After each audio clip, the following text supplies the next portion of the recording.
সুপ্রিয় নবম শ্রেণীর শিক্ষার্থীরা, ইউনিটি এডুকেশন বিডি চ্যানেলটিতে তোমাদের স্বাগত।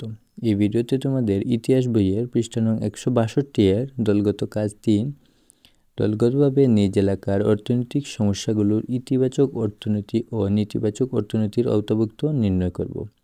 এই ছকটিতে আমরা ইতিবাচক অর্থনীতি এবং নেতিবাচক অর্থনীতি সম্পর্কে পূরণ করব। তাহলে চলো শিক্ষার্থীরা, আমরা এই ছকটি পূরণ করি। ইতিবাচক অর্থনীতি ও নেতিবাচক অর্থনীতিতে প্রথমে লিখব অসম আয় বন্টন। আয় বন্টনের সমাজে সুষম হওয়া উচিত। 2. অতিরিক্ত মুদ্রাস্ফীতি। মুদ্রাস্ফীতির হার সহনশীল রাখা উচিত। 3. বেকারত্ব। বেকারত্বের হার কমানো উচিত। 4. কৃষি স্বল্প উৎপাদন ক্ষমতা। কৃষি উৎপাদন বাড়ানোর জন্য ভর্তুকি প্রদান করা উচিত। 5. উচ্চ সুদের হার। সুদের হার সহনশীল পর্যায়ে রাখা ভালো।